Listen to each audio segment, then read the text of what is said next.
मैं Kamal Singh Vij study with कमल अपना YouTube channel के माध्यम से आज अपना मॉनेटरी पॉलिसी से टॉपिक स्टार्ट कर रहा हूँ। जैसे कि परसों मैंने बैंकिंग सेक्टर के बारे में बताया था कि आरबीआई कैसे वर्क करती है, उसकी स्थापना के पीछे क्या राजनीति थी अंग्रेजों की। आज मैं आपको ये बताऊंगा कि आरबीआई बैंकों को कंट्रोल कैसे करती है, आरबीआई का हमारे इंडियन मार्केट में क्या हस्तक्षेप रहता है और हस्तक्षेप कैसे करती है, उस बारे में बताता हूँ। इसका आरबीआई का सबसे मेन काम होता है मॉनेटरी पॉलिसी, ठीक है। मॉनेटरी पॉलिसी मतलब मुद्रास्फीति पॉलिसी, ठीक है। इसमें देखो मॉनेटरी पॉलिसी आरबीआई बनाता है, ठीक है। मॉनेटरी पॉलिसी कौन बनाता है? आरबीआई बनाता है।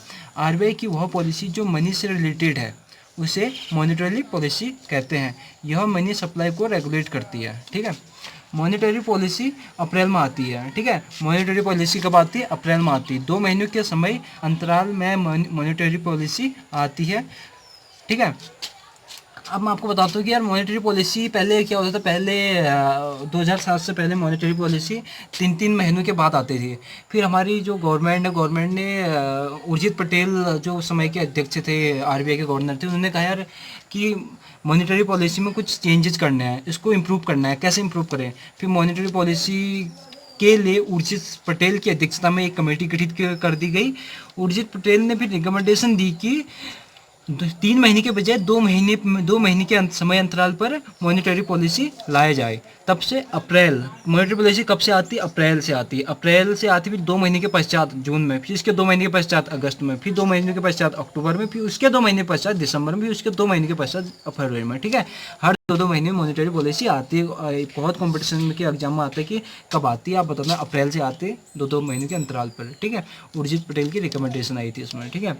अब मॉनेटरी पॉलिसी भारत में मनी सप्लाई को इंक्रीज एंड डिक्रीज करती है। मतलब भारत की मार्केट में कितना मनी देना है यह कौन डिसाइड करता? आरबीआई। किसके माध्यम से? मॉनेटरी पॉलिसी के माध्यम से, ठीक है। ब्याज कितना देना है, कितना घटाना है, यह सब तय करती है, ठीक है। कितना मार्केट में ब्याज देना है, कितना मार्केट में ब्याज हटाना है, कितना मार्केट में पैसा है, कितना मार्केट में पैसा नहीं होना चाहिए, सब ये इसी पॉलिसी के माध्यम से आरबीआई तय करती है। आरबीआई के पास ऐसे उपकरण हैं जिससे मार्केट मनी सप्लाई एंड ब्याज के दर को इंक्रीज एंड डिक्रीज के लिए काम कर सकती है। मतलब उसके पास ऐसे टूल्स है, ऐसे उपकरण है आरबीआई के पास, जिसके माध्यम से वह आरबीआई जो होता है मार्केट में अपनी पूरी पकड़ मजबूत करता है। वो टूल्स होते हैं, ठीक है। अब देखो टूल से भी बताता हूँ। पहले यहाँ पर देखो मॉनेटरी पॉलिसी। जो मॉनेटरी पॉलिसी उसमें आरबीआई के 6 मेंबर होते हैं, ठीक है। उसमें आरबीआई के 6 मेंबर होते हैं। एक आरबीआई का गवर्नर होता है, 3 आरबीआई के मेंबर होते हैं खुद आरबीआई के, और 3 होते हैं हमारे सेंट्रल गवर्नमेंट के मेंबर, ठीक है। कितने हो गए? ये 7 हो गए, बट हम 6 ही लेते हैं। क्यों? क्योंकि अगर आरबीआई कोई भी डिसीजन होता है, आरबीआई का कोई डिसीजन होता है, कुछ भी होता है, वो बहुमत से होता है।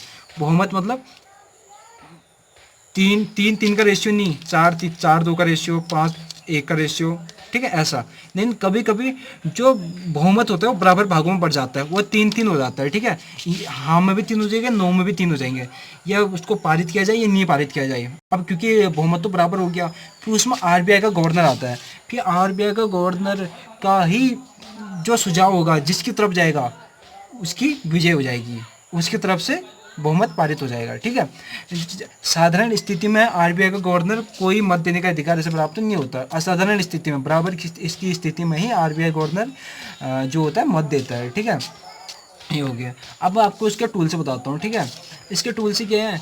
आरबीआई के औजार क्या है जिसके माध्यम से मार्केट व्यवस्था को सुचारू रूप से कंटिन्यू करके मनी सप्लाई के पूरा कंट्रोल करता है। वह है repo rate, reverse repo, CRR, SLR है यहाँ पे, एसएलआर, बैंक रेट, एमएसएफ, ठीक है। ये इसकी ब्याज दर है। रेपो रेट की ब्याज दर 6%, रिवर्स रेपो की ब्याज दर 5.75%, सीआरआर की ब्याज दर 4%, एसएलआर की 19%, बैंक रेट की 6.25%, एमएसएफ की 6.25%, ठीक है।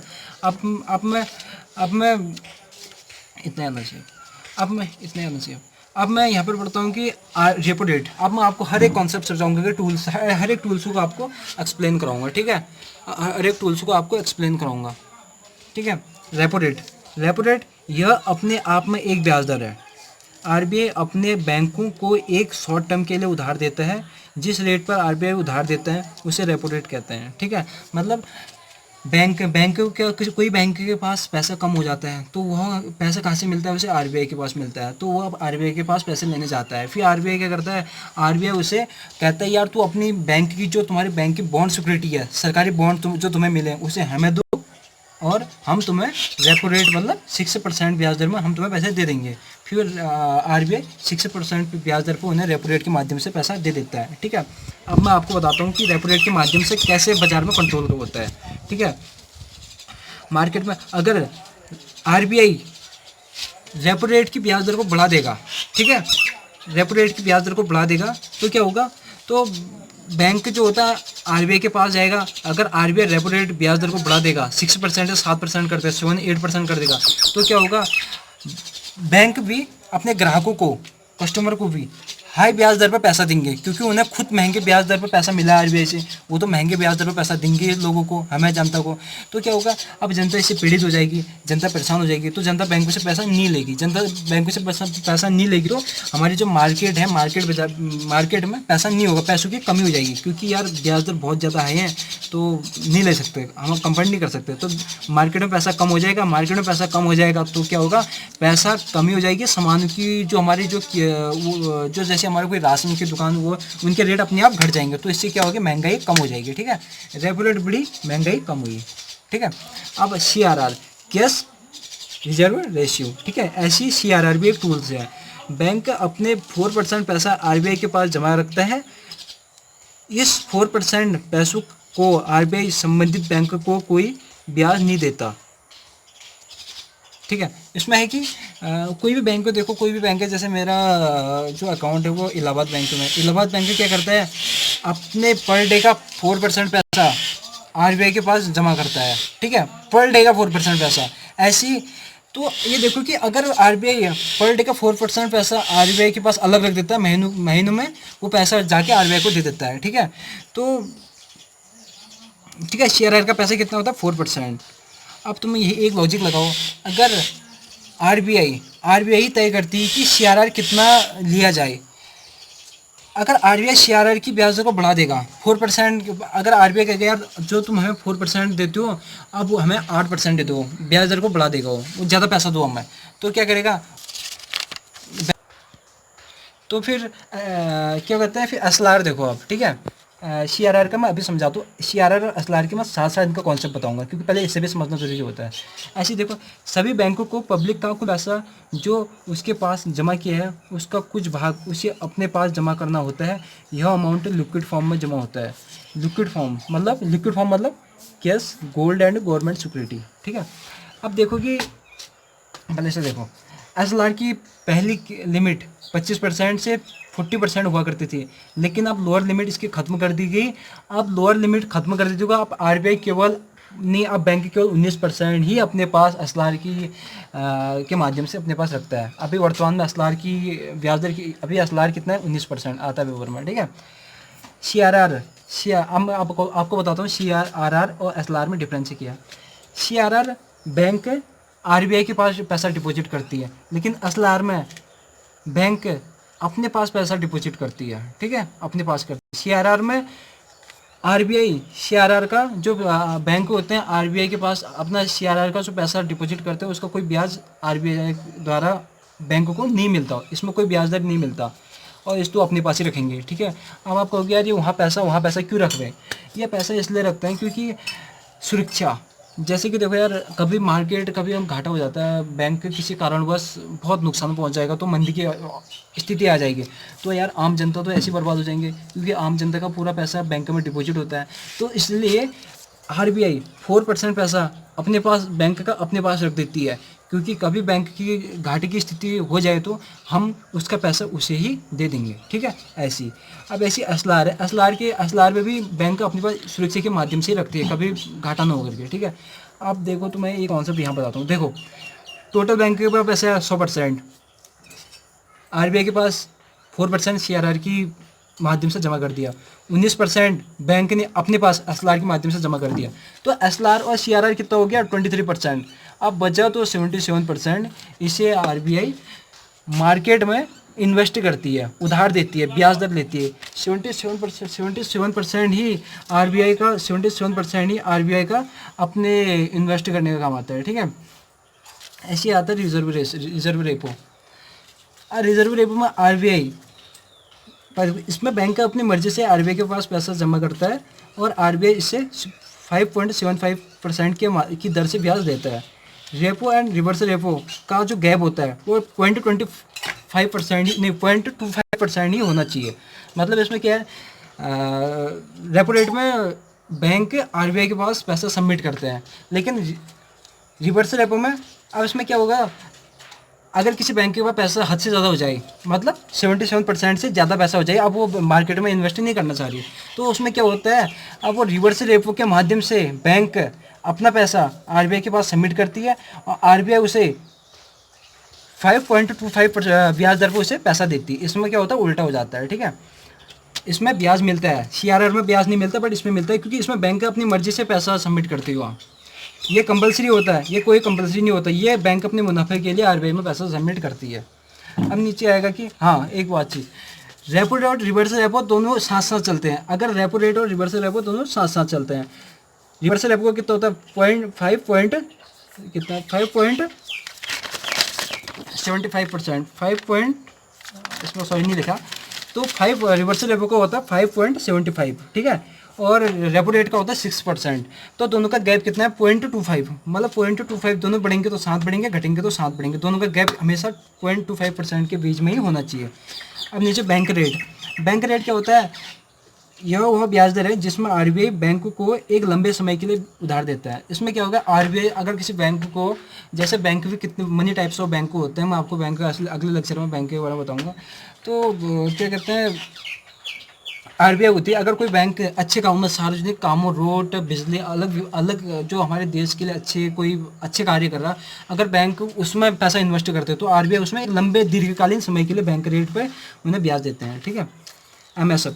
एमएसएफ क्या होता है, एमएसएफ एक ब्याज दर है, इसमें आरबीआई बैंकों को केवल 24 घंटों के लिए उधार देता है। मतलब एमएसएफ एक ब्याज दर है, जब कभी बैंक की बहुत बेकार स्थिति आती है, रातों रातों बहुत घाटे में पहुंच जाता है, तो आरबीआई क्या करती है, उस घाटे से उभारने के लिए बैंकों को एक ब्याज दर पर पैसा देती है। वो कहेगी भाई मैं तुझे एक ही रात के लिए पैसा दूंगा, बट बहुत ज़्यादा ब्याज दर पर दूंगा, ठीक है, बहुत ज़्यादा ब्याज दर पर दूंगा। तो बैंक एक रात के लिए पैसा लेते हैं आरबीआई से, ठीक है, एक ही रात के लिए। यह स्थिति कब आती है, जब बैंक अपने बहुत ज़्यादा घाटे में हो जाते हैं। बेस रेट, सॉरी एक चीज़ और बताना भूल गया मैं आपको, ठीक है,